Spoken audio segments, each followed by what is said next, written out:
Mutual ಫಂಡ್ಗಳಿಗಿಂತ ಭಿನ್ನವಾಗಿರುವ 7 ಸ್ಕೀಮ್ಗಳು ನಿಮ್ಮ ಹೂಡಿಕೆಗಳನ್ನ ಸಂಬಳವಾಗಿ ಪರಿವರ್ತಿಸಬಲ್ಲಂತ 7 scheme ಇದು. ಮಾರುಕಟ್ಟೆಯಲ್ಲಿ ಏರಿಳಿತ ಆದರೂ ಕೂಡ ಆದಾಯವನ್ನ ಸೃಷ್ಟಿಸಬಲ್ಲ 7 ಸ್ಕೀಮ್ಗಳು. ಎಸ್, ನಾನಿವತ್ತು ನಿಮಗೆ ಈ 7 ಸ್ಕೀಮ್ಗಳ ಬಗ್ಗೆ ಕಂಪ್ಲೀಟ್ ಡೀಟೇಲ್ಸ್ ಅನ್ನ ತಿಳಿಸ್ಕೊಡ್ತೀನಿ. ಜೊತೆಗೆ ಇದು ಒಂದೇ ದಿನದಲ್ಲಿ ನಿಮ್ಮ ಹಣವನ್ನ ದುಪ್ಪಟ್ಟು ಮಾಡುವಂತ ಸ್ಕೀಮ್ ಅಲ್ಲ, ಆದ್ರೆ ಇವು ರಿಯಲ್ ಹೂಡಿಕೆಯ ಆಯ್ಕೆಯಾಗಿರುತ್ತೆ. ಮಾರುಕಟ್ಟೆ ತುಂಬಾ ದೊಡ್ಡದಾಗಿದೆ, ಅನೇಕ ಇನ್ಸ್ಟ್ರೂಮೆಂಟ್ಗಳು ಇವತ್ತಿನ ಕಾಲದಲ್ಲಿ ನಮ್ಗೆ ಸಿಗುತ್ತೆ. ಆದ್ರೆ ಇವತ್ತಿಗೂ ಕೂಡ ಅನೇಕ ಹೂಡಿಕೆದಾರರು ಅದೇ ಹಳೆಯ ವಿಧಾನವನ್ನ ಫಾಲೋ ಮಾಡ್ತಿದ್ದಾರೆ. SIP ಅನ್ನ ಮಾಡಿ ವರ್ಷಗಳ ಕಾಲ ಹೂಡಿಕೆ ಮಾಡಿ ರಿಟರ್ನ್ಸ್ ಹಿಂದೆ ಓಡುವಂಥದ್ದು. ಹೌದು, ಮ್ಯೂಚುವಲ್ ಫಂಡ್ಗಳಲ್ಲಿ ಹೂಡಿಕೆ ಮಾಡೋದು ಒಳ್ಳೇದೇ, ಆದ್ರೆ ಭವಿಷ್ಯಕ್ಕಾಗಿ ಕಾರ್ಪಸ್ ಅನ್ನ ನಿರ್ಮಿಸೋದು ಅಷ್ಟೇ ಇಂಪಾರ್ಟೆಂಟ್ ಆಗಿರುತ್ತೆ. ಆದ್ರೆ ಹೂಡಿಕೆ ಅಂತಂದ್ರೆ ಕೇವಲ ಫ್ಯೂಚರ್ಗೋಸ್ಕರ ಮಾತ್ರ ಅಲ್ಲ, ಅದು ಈಗಿನ ಪ್ರಸ್ತುತದಲ್ಲೂ ಕೂಡ ನಿಮಗೆ ಪ್ರಯೋಜನವನ್ನ ನೀಡಬೇಕು. ಅದಕ್ಕಾಗಿ ಈ ಟಾಪಿಕ್ ಅನ್ನ ಆಯ್ಕೆ ಮಾಡ್ಕೊಂಡಿದ್ದೀನಿ. ಇವತ್ತು ನಿಮ್ಮನ್ನ ನೀವು ನಿಜವಾಗಿಯೂ ಕೂಡ ಓರ್ವ ನೈಜ ಹೂಡಿಕೆದಾರ ಅಂತ ಕನ್ಸಿಡರ್ ಮಾಡಿದ್ರೆ ಪ್ರತಿಯೊಬ್ಬ ಹೂಡಿಕೆದಾರನು ತಿಳಿದಿರಲೇಬೇಕಾದಂತ 7 ಸ್ಕೀಮ್ ಇದು. ಜೊತೆಗೆ ಕೇವಲ ಹೆಸರುಗಳಷ್ಟೇ ಅಲ್ಲ, ಈ ಕೆಲವು ಕ್ಯಾಟಗರಿಗಳಲ್ಲಿರುವಂತ ಟಾಪ್ ಫಂಡ್ಗಳನ್ನ ಕೂಡ ನಾನಿವತ್ತು ನಿಮಗೆ ತಿಳಿಸ್ಕೊಡ್ತೀನಿ. ವಿಡಿಯೋವನ್ನ ಕೊನೆಯವರೆಗೆ ಮಿಸ್ ಮಾಡದೆ ನೋಡಿ. ಹಾಯ್, ಹಲೋ, ನಮಸ್ಕಾರ. ವೆಲ್ಕಮ್ ಟು ಬಾಸ್ವಾಲಾ ಯೂಟ್ಯೂಬ್ ಚಾನೆಲ್. ನಾನು ಚೈತ್ರ. ನೀವೇನು ನಮ್ಮ ಚಾನೆಲ್ ಅನ್ನ ಸಬ್ಸ್ಕ್ರೈಬ್ ಮಾಡಲಿಲ್ಲ ಅಂತಂದ್ರೆ ಈ ಕೂಡಲೇ ಸಬ್ಸ್ಕ್ರೈಬ್ ಮಾಡಿ. ಜೊತೆಗೆ ವಿಡಿಯೋದ ಎಂಡ್ ಅಲ್ಲಿ ನಿಮಗೆ ಸೂಪರ್ ಆಗಿರುವಂತ ಒಂದು ಬೋನಸ್ ಪಾಯಿಂಟ್ ಅನ್ನ ಕೂಡ ಕೊಡ್ತೀನಿ. ಏನಪ್ಪಾ ಬೋನಸ್ ಪಾಯಿಂಟ್? ವೇಟ್ ಮಾಡಿ. ಎಸ್, ಮೊದಲನೇದಾಗಿ SLBM ಇಂದಲೇ ಶುರು ಮಾಡೋಣ ಸ್ನೇಹಿತರೆ. SLBM ಅಂದ್ರೆ securities lending and borrowing mechanism ಅಂತ ಹೇಳ್ತೀವಿ. ಸೊ ನಿಮ್ಮ ಬಳಿ ಒಂದು ಎಕ್ಸಾಂಪಲ್ ಕೊಡ್ತೀನಿ. ಒಂದು ಫ್ಲಾಟ್ ಇರುತ್ತೆ, ಸೊ ನೀವು ಅದರಲ್ಲಿ ವಾಸಿಸ್ತಾ ಇಲ್ಲ ಅಂತ ಅನ್ಕೊಳ್ಳಿ. ಆಗ ನೀವು ಏನ್ ಮಾಡ್ತೀರಾ? ತಿಂಗಳ ಆದಾಯ ಬರಬೇಕು ಅಂತ ಹೇಳ್ಕೊಂಡು ನೀವು ಅದನ್ನ ಬಾಡಿಗೆಗೆ ನೀಡ್ತೀರಾ, ಹೌದಾ? ಸ್ಟಾಕ್ಗಳ ವಿಚಾರದಲ್ಲೂ ಕೂಡ ನೀವು ಇದೇ ರೀತಿ ಮಾಡಬಹುದು. ನಿಮ್ಮ ಒಂದು ಪೋರ್ಟ್ಫೋಲಿಯೋನ ಒಮ್ಮೆ ಚೆಕ್ ಮಾಡ್ಕೊಳ್ಳಿ. ಸದ್ಯಕ್ಕೆ ನೀವು ಮಾರಾಟ ಮಾಡುವ ಉದ್ದೇಶ ಇಲ್ಲದಂತಹ ದೀರ್ಘಾವಧಿಯ ಲಾಂಗ್ ಟರ್ಮ್ ಸ್ಟಾಕ್ಗಳು ನಿಮ್ಮ ಬಳಿ ಇರಬಹುದು. ಸೊ ನೀವು ಅವುಗಳನ್ನ ತಾತ್ಕಾಲಿಕವಾಗಿ ಟೆಂಪರರಿಗೋಸ್ಕರ ಬೇರೆಯವರಿಗೆ ಸಾಲವಾಗಿ ಅಂದ್ರೆ ಬಾಡಿಗೆ ರೂಪದಲ್ಲಿ ನೀಡಬಹುದು ಸ್ನೇಹಿತರೆ. ಬಟ್ ಇಲ್ಲಿ ನೆನಪಲ್ಲಿ ಇಟ್ಕೊಳ್ಳಿ, ಮಾಲೀಕತ್ವ ನಿಮ್ಮದೇ ಆಗಿರುತ್ತೆ. ಬೇರೊಬ್ರು ಸ್ವಲ್ಪ ಸಮಯದವರೆಗೆ ಅವುಗಳನ್ನ ಯೂಸ್ ಮಾಡ್ಕೊಳ್ತಾರೆ. ಸೊ ಇದನ್ನೇ ನಾವು SLBM ಅಂತ ಕರಿತೀವಿ. ಸೊ ಯಾರಾದ್ರೂ ನಿಮ್ಮ ಒಂದು ಶೇರ್ಗಳನ್ನ ಯಾಕೆ ಸಾಲವಾಗಿ ಪಡಿತಾರೆ? ಸಿಂಪಲ್ ಆಗಿ ಹೇಳ್ತೀನಿ. ಸೊ ಕೆಲವು ಟ್ರೇಡರ್ಗಳು ಒಂದು ಸ್ಟಾಕ್ ನ ಬೆಲೆ ಬೀಳಬಹುದು ಅಂತ ಎಕ್ಸ್ಪೆಕ್ಟ್ ಮಾಡಿರ್ತಾರೆ. ಸೊ ಅವರು ನಿಮ್ಮ ಷೇರುಗಳನ್ನ ಸಾಲವಾಗಿ ಪಡೆದು ಅವುಗಳನ್ನ ಮಾರಾಟ ಮಾಡ್ತಾರೆ. ಜೊತೆಗೆ ಆನಂತರ ಕಡಿಮೆ ಬೆಲೆಗೆ ಅವುಗಳನ್ನ ವಾಪಸ್ ಖರೀದಿಸ್ತಾರೆ. ಇದನ್ನ ನಾವೇನ್ ಹೇಳ್ತೀವಿ? ಶಾರ್ಟ್ ಸೆಲ್ಲಿಂಗ್ ಅಂತ ಹೇಳ್ತೀವಿ. ಸೊ ಈ ಒಂದು ಅವಧಿಯಲ್ಲಿ ಏನಾದ್ರೂ ಡಿವಿಡೆಂಡ್ಗಳು ಬಂದ್ರೆ ನಿಜವಾದ ಮಾಲೀಕರು ಯಾರಾಗಿರ್ತಾರೆ? ನೀವೇ ಆಗಿರ್ತೀರಾ. ಸೊ ಕಾರಣ ಅದು ನಿಮಗೆ ಸಿಗುತ್ತೆ ಸ್ನೇಹಿತರೆ. ಸೊ ಹಾಗಾದ್ರೆ ಇದನ್ನ ಹೇಗಪ್ಪ ಮಾಡೋದು ಹೇಳ್ಕೊಡ್ತೀನಿ. ಸೊ ನಿಮ್ಮ ಒಂದು ಟ್ರೇಡಿಂಗ್ ಅಕೌಂಟ್ ನಲ್ಲಿ SLBM ಅನ್ನ ಆಕ್ಟಿವ್ ಮಾಡ್ಕೊಳ್ಳಿ ಸ್ನೇಹಿತರೆ. ಮೊದಲನೇದಾಗಿ ಸೊ ಹೆಚ್ಚಿನ ಬ್ರೋಕರ್ಗಳಲ್ಲಿ ಇದು ಲಭ್ಯ ಇರುತ್ತೆ. ಸೊ NSE SLB ವಿಭಾಗದಲ್ಲಿ ಸ್ಟಾಕ್ ಗಳನ್ನ ನೀವು ಆಯ್ಕೆ ಮಾಡ್ಕೊಳ್ಬೇಕಾಗತ್ತೆ. ಸೊ ಕಾಂಟ್ರಾಕ್ಟ್ ಆಗಿರ್ಬೋದು, ಬಿಡ್ ಆಗಿರ್ಬೋದು, ಆಫರ್ ಆಗಿರ್ಬೋದು, ಈಲ್ಡ್ ಗಳನ್ನ ನೀವು ಚೆಕ್ ಮಾಡ್ಕೊಳ್ಳಿ. ಬಟ್ ಇಲ್ಲಿ ನೆನಪಿರ್ಲಿ, ಷೇರುಗಳನ್ನ ಸಾಲವಾಗಿ ನೀಡೋದ್ರಿಂದ ಬರುವಂತ ಆದಾಯದ ಮೇಲೆ ನಿಮ್ಮ ಸಾಮಾನ್ಯ ಆದಾಯದಂತೆ ಇಲ್ಲಿ ನಿಮಗೆ ತೆರಿಗೆಯನ್ನ ವಿಧಿಸಲಾಗುತ್ತೆ, ಟ್ಯಾಕ್ಸ್ ಬೀಳುತ್ತೆ. ಇದನ್ನ ಗಮನದಲ್ಲಿಟ್ಕೊಳ್ಳಿ. ಈಗ ನಿಜಕ್ಕೂ ಇಂಟ್ರೆಸ್ಟಿಂಗ್ ಆಗಿರುವಂತ ಒಂದು ವಿಚಾರದ ಬಗ್ಗೆ ನಾನು ಮಾತನಾಡಲೇಬೇಕು. ಅದೇ NFO ಸ್ನೇಹಿತರೆ. NFO ಅಂತಂದ್ರೆ ಏನು? New fund offer. ಇದು ನಿಮ್ಮ ಕನಸಿನ ಮನೆ ಆಗಿರ್ಬೋದು, ಹೊಸ ಕಾರ್ ಖರೀದಿಸೋದಕ್ಕೆ, ಅಥವಾ ನಿಮ್ಮ ಮಗುವಿನ ಉನ್ನತ ಶಿಕ್ಷಣ ಹೈಯರ್ ಎಜುಕೇಶನ್ ಪ್ಲಾನ್ ಮಾಡುವಂತಹ ನಿಮ್ಮ ಒಂದು ಅತಿ ದೊಡ್ಡ ದೀರ್ಘಕಾಲೀನ ಜೀವನದ ಗುರಿಗಳನ್ನ ಸಾಧಿಸೋದಕ್ಕಿರುವಂತ ಒಂದು ಲಿಮಿಟೆಡ್ ಟೈಮ್ ಹೂಡಿಕೆಯ ಅವಕಾಶ ಆಗಿರುತ್ತೆ. ಹಾಗೆ ಒಂದು ಫಂಡ್ ಮೊದಲ ಬಾರಿ ಲಾಂಚ್ ಆದಾಗ ಸೊ ಕೇವಲ ₹10 ಆರಂಭಿಕ NAV ಅಂದ್ರೆ ನೆಟ್ ಅಸೆಟ್ ವ್ಯಾಲ್ಯೂ ದರದಲ್ಲಿ ನಿಮಗೆ ಸಿಗುತ್ತೆ ಅಂತಂದ್ರೆ ನಂಬ್ತೀರಾ? ಖಂಡಿತ ಸಿಗುತ್ತೆ. ಶಿಸ್ತಿನ ಹೂಡಿಕೆಯ ಅಭ್ಯಾಸವನ್ನ ಬೆಳೆಸ್ಕೊಳ್ಳೋದಕ್ಕೆ ಇದು ಪರ್ಫೆಕ್ಟ್ ಚಾಯ್ಸ್ ಅಂತಾನೆ ಹೇಳ್ಬೋದು. ಕಡಿಮೆ ವೆಚ್ಚದ ಒಂದು ಹೂಡಿಕೆ ಕೂಡ ಹೌದು. ಇಲ್ಲಿ ನಾನು ಟಾಟಾ ಬಗ್ಗೆ ಮಾತನಾಡಲೇಬೇಕು. ಟಾಟಾ ಬಗ್ಗೆ ಯಾಕೆ ಮಾತನಾಡ್ತಾ ಇದ್ದೀನಿ? ಸೊ ಇನ್ವೆಸ್ಟ್ಮೆಂಟ್ ಅನ್ನುವಂಥ ಜಗತ್ತಿನಲ್ಲಿ ನೀವು ಹೇಗೆ ಹೂಡಿಕೆ ಮಾಡ್ತೀರಿ ಅನ್ನೋದು ಎಷ್ಟು ಇಂಪಾರ್ಟೆಂಟೋ, ಎಲ್ಲಿ ಹೂಡಿಕೆ ಮಾಡ್ತೀರಿ ಅನ್ನೋದು ಕೂಡ ಅಷ್ಟೇ ಇಂಪಾರ್ಟೆಂಟ್ ಆಗಿರುತ್ತೆ. ಜೊತೆಗೆ ಇದರಲ್ಲಿ ಯಾವುದೇ ಒಂದು ಇಂಟ್ರೊಡಕ್ಷನ್ ಕೊಡುವಂತ ಅಗತ್ಯ ಇಲ್ಲ ಸ್ನೇಹಿತರೆ. ಹೆಸರೇ ಹೇಳುತ್ತೆ ಟಾಟಾ ಒಂದು ಹಿಸ್ಟ್ರಿ ಏನು ಅಂತ ಹೇಳ್ಕೊಂಡು. ಸೊ ಟಾಟಾ ನಮ್ಮ ದೇಶಕ್ಕೆ 150 ವರ್ಷಗಳಿಗೂ ಹೆಚ್ಚು ಕಾಲದಿಂದ ಕೆಲಸವನ್ನ ಮಾಡ್ಕೊಂಡು ಬರ್ತಾ ಇದೆ.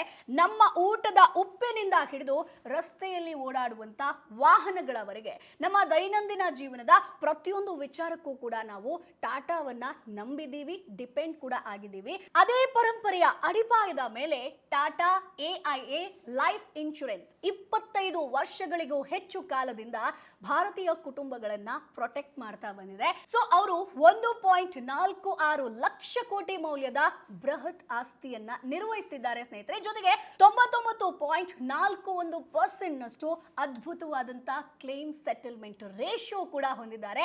ಇದರ ಅರ್ಥ ನೀವು ಟಾಟಾ AIA ಜೊತೆ ಹೂಡಿಕೆ ಮಾಡಿದಾಗ ಕೇವಲ ರಿಟರ್ನ್ಸ್ ಅಂದ್ರೆ ಲಾಭದ ಹಿಂದೆ ಓಡ್ತಾ ಇಲ್ಲ, ತಲೆಮಾರುಗಳಿಂದ ಭಾರತದ ಪರವಾಗಿ ನಿಂತಿರುವಂತ ಒಂದು ಪರಂಪರೆಯೊಂದಿಗೆ ನಿಮ್ಮ ಕಷ್ಟದ ದುಡಿಮೆಯ ಹಣಕ್ಕೆ ನೀವು ಬೆಂಬಲವನ್ನ ನೀಡ್ತಾ ಇದ್ದೀರಿ. ಸೊ ಈಗ ಈ ನಂಬಿಕಸ್ಥ ಪವರ್ ಹೌಸ್ ಒಂದು ಪ್ರಮುಖ ಹೊಸ ಅವಕಾಶವನ್ನ ನಿಮಗೋಸ್ಕರ ಲಾಂಚ್ ಮಾಡಿದೆ. ಅದೇ Tata AIA top 500 multi factor 50 index fund ಸ್ನೇಹಿತರೆ. ಇದನ್ನ ಡೀಟೇಲ್ ಆಗಿ ಹೇಳ್ತೀನಿ. ಸೊ ನೀವು ನಿರ್ದಿಷ್ಟವಾಗಿ ಈ ಒಂದು ಟಾಟಾ AIA ಫಂಡ್ ಬಗ್ಗೆ ಯಾಕೆ ಗಮನ ಹರಿಸಬೇಕು, ಯಾಕೆ ನೀವು ಇಂಪಾರ್ಟೆಂಟ್ ಆಗುತ್ತೆ ಅಂತಂದ್ರೆ, ಸೊ ಇದು ಮಲ್ಟಿ ಫ್ಯಾಕ್ಟರ್ ಇನ್ವೆಸ್ಟಿಂಗ್ ಅನ್ನುವಂತ ಆಲ್ ವೆದರ್ ಅಡಾಪ್ಟಿವ್ ಅಂದ್ರೆ ಎಲ್ಲಾ ಸಂದರ್ಭಗಳಿಗೂ ಹೊಂದ್ಕೊಳ್ಳುವಂತ ಹೂಡಿಕೆಯ ವಿಧಾನವನ್ನ ಇಂಟ್ರೊಡ್ಯೂಸ್ ಮಾಡಿರುವಂತದ್ದು ಸ್ನೇಹಿತರೆ. ಅಂದ್ರೆ ನಿಮ್ಗೊಂದು ಎಕ್ಸಾಂಪಲ್ ಕೊಡಬೇಕು ಅಂತಂದ್ರೆ ವಿರಾಟ್ ಕೊಹ್ಲಿ ಬಗ್ಗೆ ನಾನು ಕೊಡಬಹುದು. ಯಾಕೆ ಅಂತಂದ್ರೆ ಅಂದ್ರೆ ವೇಗದ T20 ಆಗಿರ್ಲಿ ಅಥವಾ ಸ್ಟ್ರಾಟಜಿಕ್ ಏಕದಿನ ಪಂದ್ಯ ಆಗಿರ್ಲಿ ಅಥವಾ 5 ದಿನಗಳ ಕಠಿಣ ಟೆಸ್ಟ್ ಮ್ಯಾಚ್ ಆಗಿರ್ಲಿ, ಪರಿಸ್ಥಿತಿಯನ್ನ ನಿಭಾಯಿಸೋದಕ್ಕೆ ಕೊಹ್ಲಿ ಯಾವ ತರ ಬ್ಯಾಟಿಂಗ್ ಶೈಲಿಯನ್ನ ಬದಲಾಯಿಸ್ಕೊಳ್ತಾರೋ ಅದೇ ತರ ಈ ಟಾಟಾ AIA ಫಂಡ್ ಎಕ್ಸಾಕ್ಟ್ ಇದೇ ರೀತಿ ಕೆಲಸ ಮಾಡುತ್ತೆ. ಅಂದ್ರೆ ವಿವಿಧ ಮಾರುಕಟ್ಟೆಯ ಏರಿಳಿತಗಳನ್ನ ಚೆಕ್ ಮಾಡಿಕೊಂಡು ಅಂದ್ರೆ ಮಾರ್ಕೆಟ್ ಸೈಕಲ್ಗಳಲ್ಲಿ ಉತ್ತಮವಾಗಿ ಕಾರ್ಯನಿರ್ವಹಿಸೋದಕ್ಕೆ ಇದು ತಾನಾಗಿ ಹೊಂದ್ಕೊಳ್ತಾ ಹೋಗುತ್ತೆ. ಸೊ ಇದು BEST ಅನ್ನುವಂತ ದೋಷರಹಿತ ನಿಯಮ ಆಧಾರಿತ ತಂತ್ರವನ್ನ ಬಳಸಿಕೊಂಡು ವಿಶಾಲವಾದ ನಿಫ್ಟಿ 500 ಯೂನಿವರ್ಸ್ ನಿಂದ ಉತ್ತಮ ಕೆಲಸ ಮಾಡುವಂತ ಟಾಪ್ 50 ಕಂಪನಿಗಳನ್ನ ಆಯ್ಕೆ ಮಾಡುತ್ತೆ. ಅಂದ್ರೆ ಸಿಂಪಲ್ ಆಗಿ ಹೇಳಬೇಕು ಅಂತಂದ್ರೆ booming stocks, high performing momentum players. ಇನ್ನು ಈ ವಿಚಾರಕ್ಕೆ ಬರೋದಾದ್ರೆ ಎಸ್ಟಾಬ್ಲಿಷ್ಡ್ ಕಂಪನಿ, ಗುಣಮಟ್ಟದ ನಂಬಿಕಸ್ಥ ಬಿಸ್ನೆಸ್ಗಳು ಇದರ ಅಂಡರ್ ಅಲ್ಲಿ ಬರ್ತಾರೆ. ಇನ್ನು ಎಸ್ ಅಂತ ಬಂದ್ರೆ ಸೇಫ್, ಕಡಿಮೆ ಏರಿಳಿತದ ಸ್ಥಿರವಾದ ದೈತ್ಯ ಕಂಪನಿಗಳು. ಇನ್ನು ಟಿ ವಿಚಾರಕ್ಕೆ ಬರೋದಾದ್ರೆ ಟಾಪ್ ಡೀಲ್ಸ್, ಸಮಂಜಸವಾದ ಬೆಲೆಯ ವ್ಯಾಲ್ಯೂ ಸ್ಟಾಕ್ಗಳು. ಜೊತೆಗೆ ಇದೊಂದು ಕಂಪ್ಯೂಟರ್ ಆಲ್ಗೋರಿದಮ್ ಆಧಾರಿತ ಇಂಡೆಕ್ಸ್ ಫಂಡ್ ಆಗಿರೋದ್ರಿಂದ ಇದರಲ್ಲಿ ಯಾವುದೇ ಮಾನವೀಯ ಪಕ್ಷಪಾತ ಇರೋದಿಲ್ಲ. ಫಂಡ್ ಮ್ಯಾನೇಜರ್ಗಳ ಊಹೆ ಆಗಿರಬಹುದು, ಅಂದಾಜುಗಳು ಯಾವುದು ಇರೋದಿಲ್ಲ, ಎಲ್ಲವೂ ಕೂಡ ಸಂಪೂರ್ಣವಾಗಿ ಡೇಟಾ ಆಧಾರಿತವಾಗಿರುತ್ತೆ. ಸೊ ಇದೇ ಕಾರಣಕ್ಕಾಗಿ ಇದರ ಒಂದು ಬೆಂಚ್ ಮಾರ್ಕ್ ಇಂಡೆಕ್ಸ್ ಐತಿಹಾಸಿಕವಾಗಿ ಕಳೆದ 5 ವರ್ಷಗಳಲ್ಲಿ ನೋಡೋದಾದ್ರೆ ಸುಮಾರು 21.1% ಅಷ್ಟು ಅದ್ಭುತ ರಿಟರ್ನ್ಸ್ ಗಳನ್ನ ನೀಡಿದೆ. ಹೆಚ್ಚಿನ ಮಾಹಿತಿಗಾಗಿ ನಾನು ಡಿಸ್ಕ್ರಿಪ್ಷನ್ ಅಲ್ಲಿ ಲಿಂಕ್ ಅನ್ನ ಕೊಟ್ಟಿರ್ತೀನಿ, ನೀವು ಚೆಕ್ ಮಾಡ್ಕೊಳ್ಬಹುದು ಸ್ನೇಹಿತರೆ. ಜೊತೆಗೆ ಇದರ ಎಕ್ಸ್ಟ್ರಾ ಬೆನಿಫಿಟ್ ಬಗ್ಗೆ ಕೂಡ ಹೇಳ್ತೀನಿ. ಇನ್ವೆಸ್ಟ್ಮೆಂಟ್, ಹೂಡಿಕೆ ಪ್ಲಸ್ ಟಾಟಾ ಪ್ರೊಟೆಕ್ಷನ್ ಅಂದ್ರೆ ರಕ್ಷಣೆ ಎರಡೂ ಕೂಡ ಸಿಗುತ್ತೆ. ಸೊ ಟಾಟಾ AIA ನ ವಿಶಿಷ್ಟ ಪ್ರಯೋಜನಗಳು ನಿಜಕ್ಕೂ ಸೂಪರ್ ಆಗಿದೆ. ಸೊ ಈ ಒಂದು ಫಂಡ್ ಯುಲಿಪ್ ಸ್ಟ್ರಕ್ಚರ್ ನೊಂದಿಗೆ ಬರುತ್ತೆ ಸ್ನೇಹಿತರೆ. ಅಂದ್ರೆ ಇದು ನಿಮಗೆ ಕೇವಲ ಸ್ಟಾಕ್ ಮಾರ್ಕೆಟ್ ಅಗ್ರೆಸಿವ್ ಬೆಳವಣಿಗೆಯನ್ನ ಪಡೆಯೋದು ಮಾತ್ರ ಅಲ್ಲ, ಟಾಟಾ ಇನ್ಶೂರೆನ್ಸ್ ನ ಒಂದು ಭದ್ರತೆಯ ಸುರಕ್ಷತೆಯನ್ನ ಕೂಡ ನಿಮಗೆ ಕೊಡುತ್ತೆ ಸ್ನೇಹಿತರೆ. ಸೊ ನಿಮಗೆ ಏನ್ ಸಿಗುತ್ತೆ ಅಂತ ಕೂಡ ಹೇಳ್ತೀನಿ. ಮ್ಯಾಸಿವ್ ಲೈಫ್ ಕವರ್ ಅಂದ್ರೆ ಬೃಹತ್ ಜೀವ ವಿಮೆ ಸಿಗುತ್ತೆ. ನಿಮ್ಮ ವಾರ್ಷಿಕ ಪ್ರೀಮಿಯಂನ 10 ಪಟ್ಟುವರೆಗೆ ರಕ್ಷಣೆ ಸಿಗುತ್ತೆ. ಗ್ರೇಟ್ ಟ್ಯಾಕ್ಸ್ ಬೆನಿಫಿಟ್ ಅಂದ್ರೆ ನಿಮಗೆ ಸೆಕ್ಷನ್ 80C ಅಡಿಯಲ್ಲಿ ತೆರಿಗೆ ಉಳಿತಾಯ ಜೊತೆಗೆ ತೆರಿಗೆ ಮುಕ್ತ ಮೆಚುರಿಟಿ ಪ್ರಯೋಜನಗಳನ್ನ ಕೂಡ ಪಡಿತೀರಾ. ಹಾಗೆ ಫ್ಯಾಮಿಲಿ ಸೆಕ್ಯೂರ್ ಟ್ರಿಪಲ್ ಬೆನಿಫಿಟ್ ಅಂದ್ರೆ ನಿಮಗೆ ಏನಾದ್ರೂ ಹೆಚ್ಚು ಕಮ್ಮಿ ಆಯ್ತು ಅಂತಂದ್ರೆ ಟಾಟಾ AIA ನಿಮ್ಮ ನೆರವಿಗೆ ಬರುತ್ತೆ.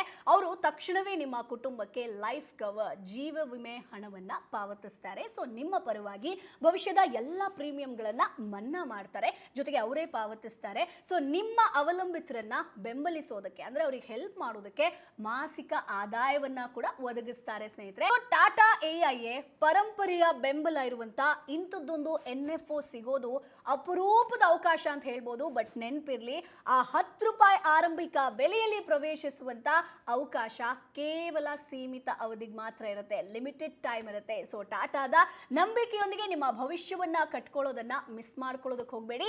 ನಿಮಗೆ ಈಸಿ ಆಗ್ಲಿ ಅಂತ ನೇರವಾದ ಅಧಿಕೃತ ಲಿಂಕ್ ಅನ್ನ ಕೆಳಗಿನ ಡಿಸ್ಕ್ರಿಪ್ಷನ್ ಅಲ್ಲಿ ಕೊಟ್ಟಿದ್ದೀನಿ. ಸೊ ಈಗಲೇ ಅದನ್ನ ಚೆಕ್ ಮಾಡಿ, ಜೊತೆಗೆ ಹಿಂದೆ ನಿಮ್ಮ ಹೂಡಿಕೆಯ ಪ್ರಯಾಣವನ್ನ ಶುರು ಮಾಡಿ ಸ್ನೇಹಿತರೆ. ಇನ್ನು ನೆಕ್ಸ್ಟ್ ನಾವು ರಿಟ್ಸ್ ಅಂದ್ರೆ ರಿಯಲ್ ಎಸ್ಟೇಟ್ ಇನ್ವೆಸ್ಟ್ಮೆಂಟ್ ಟ್ರಸ್ಟ್ ಬಗ್ಗೆ ಮಾತನಾಡಲೇಬೇಕು. ಸೊ ರಿಯಲ್ ಎಸ್ಟೇಟ್ ಕಾನ್ಸೆಪ್ಟ್ ಅಂತಂದ್ರೆ ಏನು? ಪ್ರಾಪರ್ಟಿ ಖರೀದಿಸಿ ಬಾಡಿಗೆಗೆ ಕೊಡುವಂಥದ್ದು, ಆದಾಯವನ್ನ ಗಳಿಸುವಂಥದ್ದು. ಆದ್ರೆ ವಾಸ್ತವದಲ್ಲಿ ಇದಕ್ಕೆ ಕೋಟಿಗಟ್ಟಲೆ ಹೂಡಿಕೆ ಬೇಕು, ಹೌದಾ? ಸೊ ಸ್ಟ್ಯಾಂಪ್ ಡ್ಯೂಟಿ ಆಗಿರ್ಬೋದು, ನಿರ್ವಹಣೆ ಆಗಿರ್ಬೋದು, ಅಥವಾ ಬಾಡಿಗೆದಾರರ ಸಮಸ್ಯೆಗಳು ಕೂಡ ಇರುತ್ತೆ. ಇದಕ್ಕೆ ಪರ್ಯಾಯವೇ REIT ಅಂದ್ರೆ ರಿಟ್ಸ್ ಅಂತ ನಾವು ಹೇಳ್ತೀವಿ. ಸೊ REIT ಇವರು ಕಚೇರಿ ಆಗಿರ್ಬೋದು, IT ಪಾರ್ಕ್ ಆಗಿರ್ಬೋದು, ಅಥವಾ ಮಾಲ್ಗಳಲ್ಲಿ ಹೂಡಿಕೆ ಮಾಡುತ್ತೆ ಸ್ನೇಹಿತರೆ. ಸೊ ಅವರು ತಮ್ಮ ಬಾಡಿಗೆ ಆದಾಯದ ಕನಿಷ್ಠ 90% ಅಷ್ಟನ್ನ ಹೂಡಿಕೆದಾರರಿಗೆ ಹಂಚ್ತಾರೆ. ಅಂದ್ರೆ ಸೊ ಒಂದು ಎಕ್ಸಾಂಪಲ್ ನ ಕೊಡಬೇಕು ಅಂತಂದ್ರೆ mind space REIT 41%, embassy REIT 27%, ಹಾಗೆ ಬ್ರೂಕ್ ಫೀಲ್ಡ್ ಜೊತೆಗೆ ನೆಕ್ಸಸ್ ನಾವು ನೋಡೋದಾದ್ರೆ 26%. ಅಂದ್ರೆ ಕೇವಲ ಬೆಲೆಯ ಮೇಲಷ್ಟೇ ಅಲ್ಲ, ಈಲ್ಡ್ ಅಂದ್ರೆ ಆದಾಯದ ಮೇಲೂ ಕೂಡ ನೀವು ಗಮನವನ್ನ ಕೊಡಬೇಕಾಗತ್ತೆ. ಸೊ ಎಂಬಸಿ ನಿಮಗೆ 5.7% ಈಲ್ಡ್ ಅನ್ನ ನೀಡಿದ್ರೆ, ಇತರರು ನಿಮಗೆ 8% ಗಿಂತ ಹೆಚ್ಚನ್ನ ಕೊಡ್ತಾರೆ. ಸೊ ಇವು ಸ್ಟಾಕ್ ಎಕ್ಸ್ಚೇಂಜ್ ನಲ್ಲಿ ಲಿಸ್ಟ್ ಆಗಿರುತ್ತೆ ಸ್ನೇಹಿತರೆ. ಸೊ ಶೇರ್ಗಳಂತೆ ನೀವು ಅದನ್ನ ಖರೀದಿ ಮಾಡಬಹುದು. ಪೇಔಟ್ ಅಂದ್ರೆ ತ್ರೈಮಾಸಿಕವಾಗಿ ನಿಮಗೆ ಕ್ವಾರ್ಟರ್ಲಿ ಬರುವಂತದ್ದು. ಸೊ ಬಡ್ಡಿ ಆಗಿರ್ಬೋದು, ಡಿವಿಡೆಂಡ್ಗೆ ನಿಮ್ಮ ಒಂದು ಟ್ಯಾಕ್ಸ್ ಸ್ಲ್ಯಾಬ್ ಪ್ರಕಾರ ತೆರಿಗೆಯನ್ನ ವಿಧಿಸಲಾಗುತ್ತೆ. ಇದನ್ನ ಗಮನದಲ್ಲಿಟ್ಕೊಳ್ಳಿ. ಹಾಗೆ ರಿಟರ್ನ್ ಆಫ್ ಕ್ಯಾಪಿಟಲ್, ಅಸಲು ವಾಪಸಾತಿ ಕಾಸ್ಟ್ ಬೇಸ್ ಅನ್ನ ಇಲ್ಲಿ ನಿಮಗೆ ಕಡಿಮೆ ಮಾಡುತ್ತೆ. ಅಂದ್ರೆ ರಿಟರ್ನ್ ಆಫ್ ಕ್ಯಾಪಿಟಲ್ ಕಾಸ್ಟ್ ಏನಿರುತ್ತೋ ಅದು ಆ ಬೇಸ್ ಅನ್ನ ನಿಮ್ಗೆ ಇಲ್ಲಿ ಕಡಿಮೆ ಮಾಡುತ್ತೆ. ಇನ್ನು ಇಷ್ಟು ನಿಮ್ಗೆ ಕ್ಲಿಯರ್ ಆಯ್ತು ಅಂತ ಅನ್ಕೊಳ್ತೀನಿ. ಇನ್ನು ನೆಕ್ಸ್ಟ್ ನಾವು ನೋಡೋಣ ಇನ್ವೆಟ್ಗಳು ಅಂತ ಹೇಳ್ತೀವಿ. ಇನ್ಫ್ರಾಸ್ಟ್ರಕ್ಚರ್ ಇನ್ವೆಸ್ಟ್ಮೆಂಟ್ ಟ್ರಸ್ಟ್ ಅಂತ ಬರುತ್ತೆ. ಸೊ ಇವು REIT ಗಳಂತೆ ಕೆಲಸ ಮಾಡುತ್ತೆ ಸ್ನೇಹಿತರೆ. ಆದ್ರೆ ನಿಮಗೆ ರಸ್ತೆ ಆಗಿರ್ಬೋದು, ಹೆದ್ದಾರಿ ಆಗಿರ್ಬೋದು, ಅಥವಾ ಪವರ್ ಟ್ರಾನ್ಸ್ಮಿಷನ್ ಆಗಿರ್ಬೋದು, ರಿನ್ಯೂವೇಬಲ್ ಎನರ್ಜಿಯಲ್ಲಿ ಹೂಡಿಕೆಯನ್ನ ಮಾಡುತ್ತೆ ಸ್ನೇಹಿತರೆ. ಸೊ ಇಲ್ಲಿ ಕ್ಯಾಶ್ ಫ್ಲೋ, ಟೋಲ್ ಕಲೆಕ್ಷನ್ ಆಗಿರ್ಬೋದು, ಜೊತೆಗೆ ಯೂಸೇಜ್ ಚಾರ್ಜಸ್ ನಿಂದ ಬರುವಂತದ್ದು.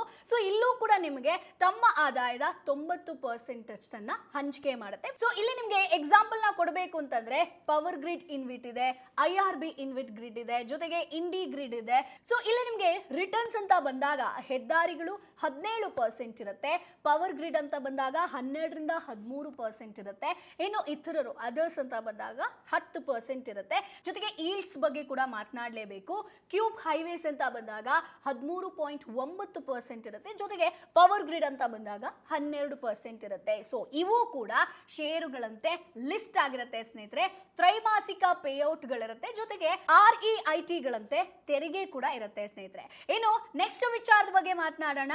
ಹೈ ಡಿವಿಡೆಂಡ್ ಪೇಯಿಂಗ್ ಸ್ಟಾಕ್ಸ್ ಅಂದ್ರೆ ಹೆಚ್ಚು ಡಿವಿಡೆಂಡ್ ನೀಡುವಂತ ಷೇರುಗಳ ಬಗ್ಗೆ ನಾನಿಲ್ಲಿ ಮಾತನಾಡ್ತೀನಿ. ಸೊ ನೀವು ಒಂದು ಕಂಪನಿಯ ಮಾಲೀಕರಾಗಿದ್ರೆ ನಿಮಗೆ ಲಾಭದ ಪಾಲು ಸಿಗಬೇಕು. ಆ ಪಾಲನ್ನ ಡಿವಿಡೆಂಡ್ ಅಂದ್ರೆ ಲಾಭಾಂಶ ಅಂತ ನಾವು ಕರಿತೀವಿ. ಫಾರ್ ಎಕ್ಸಾಂಪಲ್ ಹೇಳ್ಬೇಕು ಅಂತಂದ್ರೆ ಒಂದು ಸ್ಟಾಕ್ ನ ಬೆಲೆ 100 ರೂಪಾಯಿ ಇತ್ತು ಅಂತ ಅನ್ಕೊಳ್ಳಿ, ಡಿವಿಡೆಂಡ್ 6 ರೂಪಾಯಿ ಇದ್ರೆ ಈಲ್ಡ್ 6% ಆಗುತ್ತೆ. ಸೊ ಷೇರುಗಳನ್ನ ಮಾರಾಟ ಮಾಡದೆ ನೀವು ಆದಾಯವನ್ನ ಗಳಿಸ್ತೀರಾ. ಆದ್ರೆ ಒಂದು ಹೇಳ್ಬೇಕು ಸ್ನೇಹಿತರೆ, ಹೆಚ್ಚಿನ ಈಲ್ಡ್ ಹಿಂದೆ ಓಡಬೇಡಿ. ಸ್ಟ್ರಾಂಗ್ ಕ್ಯಾಶ್ ಫ್ಲೋ ಇರಬೇಕು, ಕನ್ಸಿಸ್ಟೆಂಟ್ ಹಿಸ್ಟ್ರಿ ಇರಬೇಕು, ಜೊತೆಗೆ ಸಸ್ಟೈನಬಿಲಿಟಿಯನ್ನ ಒಮ್ಮೆ ಚೆಕ್ ಮಾಡ್ಕೊಳ್ಳಿ. ಫಾರ್ ಎಕ್ಸಾಂಪಲ್ ನಿಮ್ಗೆ ಹೇಳಬೇಕು ಅಂತಂದ್ರೆ ಆಲ್ ಕಾರ್ಗೋ ಲಾಜಿಸ್ಟಿಕ್ 12.8% ಇದೆ. ಇನ್ನು MSTC 8.9% ಇದೆ. ಜೊತೆಗೆ PTC ಇಂಡಿಯಾ 7% ಇದೆ. ಕೂಲ್ ಇಂಡಿಯಾ ನಾವು ನೋಡೋದಾದ್ರೆ 6% ಇದೆ. ಇನ್ನು ವೇದಾಂತ 6% ಇದೆ. ಅಂದ್ರೆ 6% ಈಲ್ಡ್ ನಲ್ಲಿ ತಿಂಗಳಿಗೆ 10,000, ವರ್ಷಕ್ಕೆ 1.2 ಲಕ್ಷ ಗಳಿಸೋದಕ್ಕೆ ನಿಮಗೆ ಸುಮಾರು 20 ಲಕ್ಷ ಹೂಡಿಕೆಯ ಅಗತ್ಯ ಇದ್ದೇ ಇದೆ. ಸೊ ಡಿವಿಡೆಂಡ್ಗೆ ನಿಮ್ಮ ಟ್ಯಾಕ್ಸ್ ಸ್ಲ್ಯಾಬ್ ಪ್ರಕಾರ ತೆರಿಗೆಯನ್ನ ವಿಧಿಸಲಾಗುತ್ತೆ. 10,000ಕ್ಕಿಂತ ಹೆಚ್ಚಿದ್ರೆ TDS ಕಟ್ ಆಗುತ್ತೆ ಸ್ನೇಹಿತರೆ. ಜೊತೆಗೆ ಷೇರುಗಳನ್ನ ಮಾರಾಟ ಮಾಡಿದಾಗ ಕ್ಯಾಪಿಟಲ್ ಗೇನ್ಸ್ ತೆರಿಗೆ ಕೂಡ ಇಲ್ಲಿ ನಿಮಗೆ ಅನ್ವಯಿಸುತ್ತೆ. ಸೊ ಇದನ್ನ ನೆನಪಲ್ಲಿ ಇಟ್ಕೊಳ್ಳಿ. ಇನ್ನು ಸ್ನೇಹಿತರೆ ನೆಕ್ಸ್ಟ್ ನಾವು SWP ಸಿಸ್ಟಮ್ಯಾಟಿಕ್ ವಿಡ್ರಾವಲ್ ಪ್ಲಾನ್ ಬಗ್ಗೆ ಮಾತನಾಡೋಣ. ಸೊ ಇದರಲ್ಲಿ ನೀವು ಒಟ್ಟಾರೆಯಾಗಿ ಲಂಸಮ್ ಹಣವನ್ನ ಹೂಡಿಕೆ ಮಾಡ್ತೀರಿ, ಜೊತೆಗೆ ನಿಯಮಿತವಾಗಿ ಅದನ್ನ ಹಿಂಪಡಿತೀರಾ ಸ್ನೇಹಿತರೆ. ಒಂದು ಎಕ್ಸಾಂಪಲ್ ನಾ ಕೊಡ್ತೀನಿ. 30 ಲಕ್ಷ ಹೂಡಿಕೆ ಮಾಡಲಾಗಿದೆ ಅಂತ ಅನ್ಕೊಳ್ಳಿ, ರಿಟರ್ನ್ಸ್ ಒಂದು 12% ಇದೆ, ನೀವು 4% ಹಿಂಪಡಿತೀರಾ. ಅಂದ್ರೆ ವರ್ಷಕ್ಕೆ 1,20,000 ಅಂದ್ರೆ ತಿಂಗಳಿಗೆ 10,000. ಸೊ ಇಲ್ಲಿ ನಿಮ್ಮ ಹಣ ಬೆಳೀತಾನೆ ಇರುತ್ತೆ, ಜೊತೆಗೆ ಆದಾಯವನ್ನ ಕೂಡ ನಿಮ್ಗೆ ನೀಡ್ತಾ ಹೋಗುತ್ತೆ. ಸೊ 20 ವರ್ಷಗಳ ನಂತರ ಕೂಡ ನಿಮ್ಮ ಕಾರ್ಪಸ್ 1.9 ಕೋಟಿಗೂ ಬೆಳೆಯಬಹುದು ಸ್ನೇಹಿತರೆ. ಬಟ್ ಇಲ್ಲಿ ತೆರಿಗೆ ಬಗ್ಗೆ ಮಾತನಾಡಲೇಬೇಕು. ಕೇವಲ ಲಾಭದ ಭಾಗಕ್ಕೆ ಮಾತ್ರ ತೆರಿಗೆಯನ್ನ ವಿಧಿಸ್ತಾರೆ. ಸೊ ನೀವು ಹಿಂಪಡೆದ ಪೂರ್ಣ ಮೊತ್ತಕ್ಕೆ ನಿಮಗೆ ಟ್ಯಾಕ್ಸ್ ಬೀಳಲ್ಲ ಸ್ನೇಹಿತರೆ. ಇದು ರಿಟೈರ್ಮೆಂಟ್ ಪ್ಲಾನಿಂಗ್ ಯಾರ್ಯಾರು ಮಾಡ್ತಾ ಇದ್ದಾರೋ ಅವರಿಗೆ ಹೇಳಿ ಮಾಡಿಸಿದಂತ ಪ್ಲಾನ್ ಸ್ನೇಹಿತರೆ. ಇನ್ನು next main POMIS post office monthly income scheme. ಇದು ಸರ್ಕಾರದ ಬೆಂಬಲ ಇರುವಂತಹ ಸುರಕ್ಷಿತ ಸ್ಕೀಮ್ ಸ್ನೇಹಿತರೆ. ನಿಗದಿತ ಮಾಸಿಕ ಆದಾಯ ನಿಮಗೆ ಸಿಗುತ್ತೆ. ಅವಧಿ ಒಂದು 5 ವರ್ಷಗಳಿರುತ್ತೆ. ಇನ್ನು ಮೆಚುರಿಟಿಯ ನಂತರ ಕೂಡ ಅಸಲು ಹಣ ವಾಪಸ್ ಸಿಗುತ್ತೆ. ಒಂದು ಎಕ್ಸಾಂಪಲ್ ಕೊಡಬೇಕು ಅಂತಂದ್ರೆ 4.5 ಲಕ್ಷ ಹೂಡಿಕೆ ಮಾಡಿದ್ರೆ 6.6% ಅಷ್ಟು ಬಡ್ಡಿ ದರದಲ್ಲಿ ತಿಂಗಳಿಗೆ ಸುಮಾರು 2,475 ರೂಪಾಯಿ ನಿಮಗೆ ಸಿಗ್ತಾ ಹೋಗುತ್ತೆ. ಇನ್ನು ಕನಿಷ್ಠ ನಿಮಗೆ 1,000 ನೀವು ಹೂಡಿಕೆ ಮಾಡಬೇಕು. ಗರಿಷ್ಠ ಬಂದು 9 ಲಕ್ಷ ಸಿಂಗಲ್ ಹೇಳ್ತಿರೋದು, ಅಥವಾ ಜಾಯಿಂಟ್ ಅಂತ ಬಂದಾಗ 15 ಲಕ್ಷದವರೆಗೂ ಕೂಡ ನೀವು ಹೂಡಿಕೆಯನ್ನ ಮಾಡಬಹುದು. ತೆರಿಗೆ ಇದೆಯಾ? ಸಂಪೂರ್ಣವಾಗಿ ತೆರಿಗೆಗೆ ಒಳಪಡುತ್ತೆ ಸ್ನೇಹಿತರೆ. ಸಾಮಾನ್ಯವಾಗಿ ಯಾವುದೇ TDS ಇರೋದಿಲ್ಲ, ಆದ್ರೆ ನೀವು ಡಿಕ್ಲೇರ್ ಅನ್ನ ಮಾಡಬೇಕಾಗುತ್ತೆ. ಇದನ್ನ ಗಮನದಲ್ಲಿ ಇಟ್ಕೊಳ್ಳಿ. ಇನ್ನು ಸ್ನೇಹಿತರೆ next senior citizen saving schemes ಬಗ್ಗೆ ಮಾತಾಡೋಣ. ಸೊ ಇಲ್ಲಿ 60 ವರ್ಷಕ್ಕಿಂತ ಹೆಚ್ಚು ವಯಸ್ಸಿನವರಿಗೆ ಅಥವಾ VRS ಪಡೆದಂತ ನಿವೃತ್ತರಿಗೆ ಇದೊಂದು ಬೆಸ್ಟ್ ಸ್ಕೀಮ್ ಆಗಿರುತ್ತೆ. ಸರ್ಕಾರದ ಬೆಂಬಲ ಇದೆ, ತ್ರೈಮಾಸಿಕ ಪೇಔಟ್ ಕೂಡ ಇರುತ್ತೆ. ಗರಿಷ್ಠ ಹೂಡಿಕೆ ಬಂದು 15 ಲಕ್ಷ, ಜೊತೆಗೆ ಅವಧಿ ಬಂದು ನಿಮಗೆ 5 ವರ್ಷ ಇರುತ್ತೆ. ಸೊ ಪ್ರಸ್ತುತ ಬಡ್ಡಿ ದರ ನಾವು ನೋಡೋದಾದ್ರೆ 5.25% ಇದೆ. ಏನಪ್ಪಾ ಬೆನಿಫಿಟ್? ಸೆಕ್ಷನ್ 80C ಅಡಿಯಲ್ಲಿ 1.5 ಲಕ್ಷ ಅಂದ್ರೆ 1,50,000 ತೆರಿಗೆ ವಿನಾಯಿತಿ ಕೂಡ ಸಿಗುತ್ತೆ. ಸೊ ಬಡ್ಡಿ ಸಂಪೂರ್ಣವಾಗಿ ತೆರಿಗೆಗೆ ಒಳಪಡುತ್ತೆ ಸ್ನೇಹಿತರೆ. ಸೊ TDS ಅನ್ವಯ ಆಗ್ಲೂ ಆಗಬಹುದು. ಸೊ ಇದನ್ನ ಗಮನದಲ್ಲಿ ಇಟ್ಕೊಳ್ಳಿ. ಸೊ ಹಾಗಾಗಿ ಇವತ್ತಿನ ವಿಡಿಯೋದಲ್ಲಿ ನಾವು ಏನೇನ್ ನೋಡಿದ್ವಿ ಹೇಳಿ? SLBM ಶೇರ್ಗಳನ್ನ ಸಾಲವಾಗಿ ನೀಡಿ, ಇನ್ನು ರಿಟ್ಸ್ ಅಂತ ಬಂದ್ರೆ ಬಾಡಿಗೆ ಆದಾಯ, ಇನ್ನು ಇನ್ವಿಟ್ಸ್ ಅಂತ ಬಂದ್ರೆ ಇನ್ಫ್ರಾಸ್ಟ್ರಕ್ಚರ್ ಮೂಲ ಸೌಕರ್ಯದ ಆದಾಯ, ಇನ್ನು ಡಿವಿಡೆಂಡ್ ಸ್ಟಾಕ್ಸ್ ಅಂತ ಬಂದಾಗ ಕಂಪನಿಯ ಲಾಭ, ಜೊತೆಗೆ SWP ಕಾರ್ಪಸ್ ನಿಧಿಯನ್ನ ಆದಾಯವಾಗಿ ಪರಿವರ್ತಿಸಿಕೊಳ್ಳುವಂತ ಒಂದು ಸ್ಕೀಮ್ ಆಗಿರುತ್ತೆ. ಜೊತೆಗೆ post office monthly income scheme ಆಗಿರಬಹುದು, ಸೀನಿಯರ್ ಸಿಟಿಜನ್ ಸ್ಕೀಮ್ ಅಂತ ಬಂದಾಗ ಸ್ಥಿರವಾದ ಆದಾಯವನ್ನ ಕಂಡುಕೊಳ್ಳೋದಕ್ಕೆ ಒಂದು ಬೆಸ್ಟ್ ಆಯ್ಕೆ ಆಗಿರುತ್ತೆ. ಸೊ ಪ್ರತಿಯೊಂದು ವಿಭಿನ್ನವಾದಂತ ರಿಸ್ಕ್ ಆಗಿರಬಹುದು, ರಿಟರ್ನ್ ಆಗಿರಬಹುದು, ಪೇಔಟ್ ಅನ್ನ ಹೊಂದಿದೆ ಸ್ನೇಹಿತರೆ. ಬುದ್ಧಿವಂತಿಕೆಯಿಂದ ಆಯ್ಕೆ ಮಾಡ್ಕೊಳ್ಳಿ, ಕಣ್ಣು ಮುಚ್ಕೊಂಡು ಹೂಡಿಕೆ ಮಾಡೋದಕ್ಕೆ ಹೋಗಬೇಡಿ. ಜೊತೆಗೆ ನಾನು ಬೋನಸ್ ಪಾಯಿಂಟ್ ಅನ್ನ ಕೊಡ್ತೀನಿ ಅಂತ ಹೇಳಿದೆ. ಸೊ FD ಕೂಡ ಮಾಸಿಕ ಪೇಔಟ್ ಆಯ್ಕೆಯನ್ನ ನೀಡುತ್ತೆ ಸ್ನೇಹಿತರೆ. ಸೊ ಬಡ್ಡಿ ನಿಯಮಿತವಾಗಿ ಕ್ರೆಡಿಟ್ ಆಗ್ತಾ ಇರುತ್ತೆ, ಆದ್ರೆ ಕಂಪೌಂಡಿಂಗ್ ಚಕ್ರ ಬಡ್ಡಿ ಅಂತ ಹೇಳ್ತೀವಲ್ವಾ, ಸಂಪೂರ್ಣ ಪ್ರಯೋಜನವನ್ನ ಇಲ್ಲಿ ನೀವು ಕಳ್ಕೋತೀರಾ. ಸೊ ಹಾಗಾಗಿ ಇದೊಂದು ಬೋನಸ್ ಪಾಯಿಂಟ್ ಆಗಿರುತ್ತೆ. ಸೊ ನೀವು ನಿಜವಾಗಿಯೂ ಕೂಡ ದೀರ್ಘಾವಧಿಗೆ ಹೂಡಿಕೆ ಮಾಡೋದಕ್ಕೆ ಅಂದ್ರೆ ಲಾಂಗ್ ಟರ್ಮ್ಗೆ ಹೂಡಿಕೆ ಮಾಡೋದಕ್ಕೆ ಇಷ್ಟ ಇತ್ತು ಅಂತಂದ್ರೆ ನೀವು NFO ನಲ್ಲಿ ಹೂಡಿಕೆ ಮಾಡೋದಕ್ಕೆ ಡಿಸ್ಕ್ರಿಪ್ಷನ್ ಅಲ್ಲಿ ಖಂಡಿತ ಲಿಂಕ್ ಅನ್ನ ಕೊಟ್ಟಿರ್ತೀನಿ, ಚೆಕ್ ಮಾಡಿ. ಜೂನ್ 30 ಕೊನೆ ದಿನಾಂಕ ಆಗಿದೆ, ಇನ್ನೇನು ಕೆಲವೇ ದಿನ ಬಾಕಿ ಇದೆ. ಸೊ ಈಗಲೇ ಚೆಕ್ ಮಾಡ್ಕೊಳ್ಳಿ. ಈ ಮಾಹಿತಿ ನಿಮಗೆ ಉಪಯುಕ್ತ ಅಂತ ಅನ್ಸಿದ್ರೆ ಒಂದು ಲೈಕ್ ಕೊಡಿ, ಜೊತೆಗೆ ನಿಮ್ಮ ಫ್ರೆಂಡ್ಸು ಫ್ಯಾಮಿಲಿಗೆ ಶೇರ್ ಮಾಡೋದನ್ನ ಮರಿಬೇಡಿ. ನಮ್ಮ ಚಾನೆಲ್ನ ಈ ಕೂಡಲೇ ಸಬ್ಸ್ಕ್ರೈಬ್ ಮಾಡಿ. ಸೊ ಇಷ್ಟು ಸ್ಕೀಮ್ಗಳಲ್ಲಿ ನೀವು ಯಾವ್ದ್ರಲ್ಲಿ ಆಲ್ರೆಡಿ ಹೂಡಿಕೆ ಮಾಡಿದ್ದೀರಾ, ಸೊ ಯಾವ್ದ್ರಲ್ಲಿ ಹೂಡಿಕೆ ಮಾಡಬೇಕು ಅಂತ ಅನ್ಕೊಂಡಿದ್ದೀರಾ, ಅದನ್ನ ಕಮೆಂಟ್ ಬಾಕ್ಸ್ ಅಲ್ಲಿ ತಪ್ಪದೇ ತಿಳಿಸಿ. ಸೊ ಮುಂದಿನ ವಿಡಿಯೋದಲ್ಲಿ ಮತ್ತೆ ನಿಮ್ಮನ್ನ ಭೇಟಿ ಆಗ್ತೀನಿ. ಅಲ್ಲಿವರೆಗೂ ಬಾಯ್ ಬಾಯ್.